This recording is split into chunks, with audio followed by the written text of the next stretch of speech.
ইমাম আহমদ ইবনে হাম্বল একটা হাদিস সংগ্রহ করার জন্য তিনি বেরিয়ে গেলেন। বসরার দিকে যাচ্ছে, লম্বা পথ অতিক্রম করার পর তিনি সিদ্ধান্ত নিলেন যে রাত্র হয়ে গেছে, থাকার জন্য আল্লাহর ঘরে আশ্রয় নেওয়া দরকার। মসজিদে ঢুকলেন, গাট্টি রাইখা নামাজ আদায় করলেন। মসজিদের খাদেমকে বললেন, আজকের রাত্রটা কি মসজিদে থাকা যাবে? খাদেম স্পষ্ট জানায় দিলেন, না, থাকা যাবে না, কারণ থাকা নিষেধ। কারণ খাদেম তো জানে না যে ইনি হলেন এজিগর শ্রেষ্ঠ আলেম ইলমুদ্দাহার ইমাম আহমদ ইবনে হাম্বল।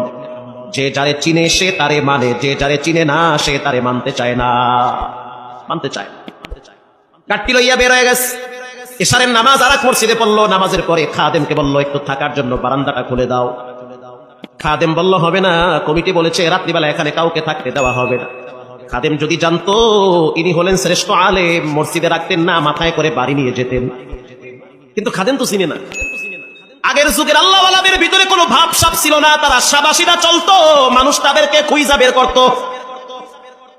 ইমাম আহমদ ইবনে হাম্বল সিদ্ধান্ত নিলেন যে হয়তো আমার জন্য থাকা উপযোগী না মসজিদ। মসজিদ থেকে বেরিয়ে গেলেন, হাঁটতে হাঁটতে অনেক দূরে চলে গেলেন। প্রচন্ড কুয়াশা, ঠান্ডার ভিতরে কিছুই দেখা যায় না। কিছু দূর যাওয়ার পরে তাকায় দেখতে আছে চুলার আগুন উপরের দিকে উঠতেছে। বুঝতে আর বাকি না, এখানে চুলা জ্বলতেছে, চুলার উপরে তাওয়া দেওয়া, এক যুবক দাঁড়ায় দাঁড়ায় রুটি ভাজতেছে। ইমাম আহমদ ইবনে হাম্বল কাছে গিয়া বললেন, ও যুবক, আজকের রাত্রটা যদি তোমার গরম চুলার কিনারায় কাটায় দেই তাহলে কি তোমার কষ্ট হবে? যুবক বলল, না, কষ্ট হবে না। আপনি একজন মুসলমান, আমার চুলার কিনারায় যদি আপনি একটু ঘুমান, এটা তো আমার জন্য খুশনসিব। থাকেন আপনি, ভিতরে কম্বল আছে, আইনা দিচ্ছি, রুটি আছে, যত মনে চায় খান, আরামে ঘুমান, ফজরের টাইমে আমি আপনার ডাইকে দিব। ইমাম আহমদ ইবনে হাম্বল কয়, ও দয়ার মালিক আল্লাহ, এ তোমার কেমন নিয়ম? তুই মসজিদে গেছি, ধাক্কায়া বাইর করে দিছে, এখানে দেখি গরম রুটি আর গোশত লইয়া বয়া হইছে। এই জন্য কখনো ঘাবড়াইতে নাই। দরওয়াজা 10টা বন্ধ হতে পারে, 11টার বেলায় খুলে দিতে পারেন কে? কখনো ঘাবড়াবেন না, অস্থির হবেন না। চাকরি হচ্ছে না, বেশি টেনশন করবেন না, চেষ্টা করেন, ট্রাই করেন। আপনার রবের দরওয়াজা কখনোই বন্ধ থাকে না। আপনি উকি মারেন, অটোমেটিকলি ব্যবস্থা করে দিবেন কে? আল্লাহ তাআলা। ইমাম আহমদ ইবনে হাম্বল গাট্টি পাশে রাইখা গরম চুলার কিনারায় পিঠটা লাগাইয়া ঠেকনা দিয়া শুয়ে আছে। আর যুবকের চেহারার দিকে তাকায়া দেখতেছে, নূর ঝলমল করতেছে, নিজের হাতে পরিশ্রম করতেছে, রুটি বেলতেছে। হাত দিয়া রুটি বেলে, জিব্বা দিয়া বাড়ি মারে, কি পরে কানটা লাগায় শুনতেছে, জিব্বা লড়ায়া লড়ায়া পড়তেছে আস্তাগফিরুল্লাহ। এটা পড়তেছে। এটা কি মনে করছেন আপনি? 20 কোটি টাকা দিলে যে উপকার না হবে, এর চেয়ে বেশি উপকার হবে একবার যদি কেউ ইস্তেগফার করে। এটা আপনাকে তো হেলায় খেলায় আপনি এটা নষ্ট করতে আছেন।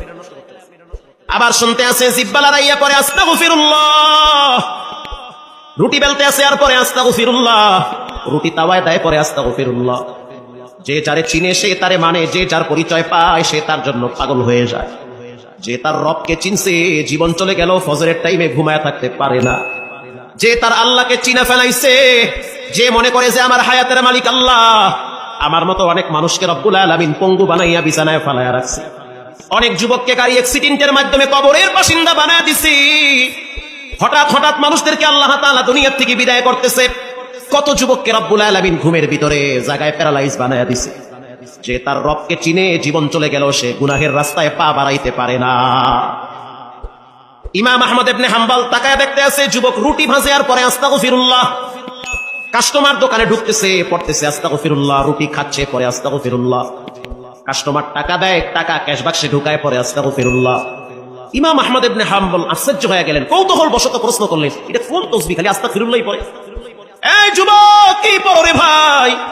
ভাই পড়ি আস্তাগফিরুল্লাহ, রব তুমি আমারে ক্ষমা কইরা দাও। এটা পড়িরা তুমি কতটুকু লাভবান হয়েছো? যুবক বলতে আসি, মুরব্বি শুনে নেন, আল্লাহ রাব্বুল আলামিন এই ইস্তিগফারের বরকতে আমার প্রত্যেকটা দোয়া কবুল করে নিয়েছে।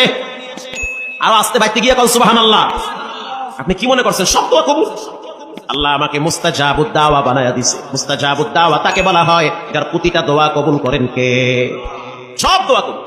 ইমাম আহমদ ইবনে হাম্বল গরমের শীতের দিন অস্থির হয়ে গেছে, বলে কি সব দোয়া কবুল? কিন্তু আফসোস, একটা দোয়া এখনো কবুল হয় নাই। কি সেই দোয়া? বলে আমার আব্বার মুখে শুনছি, যুগের শ্রেষ্ঠ আলেম ইমাম আহমদ ইবনে হাম্বল। আমার মনটা চায় যদি একবার তার সাথে সাক্ষাৎ করতে পারতাম, আমার দিলটা ঠান্ডা হয়ে যেত। আমি আমার রসুলকে দেখি নাই, হযরত আবু বকরকে দেখি নাই, ওমরকে দেখি নাই, উসমানকে দেখি নাই, দামি দামি কোন সাহাবীকে দেখি নাই, তাবিঈনকেও দেখি নাই।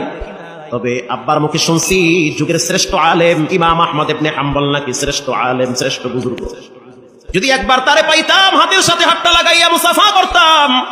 ইমাম আহমদ ইবনে হাম্বল নিজেকে আর সামাল দিতে পারে না, এই চোখের পানি ছেড়ে দিয়া বলে, বাবা এই দোয়াটাও রব কবুল করেছে, তাকে খুঁজতে হবে না, তিনি তোমার চুলার কিনারায় দাঁড়িয়ে আছে। এজন্য রাসূলুল্লাহ বলেছেন ইস্তিগফার বেশি বেশি পড়ো, ইস্তিগফার পড়লে ক্ষমার দরওয়াজা খুলে দিবেন কে? জীবনে অনেক অপরাধ করেছি, এজন্য বেশি বেশি ইস্তিগফার করি।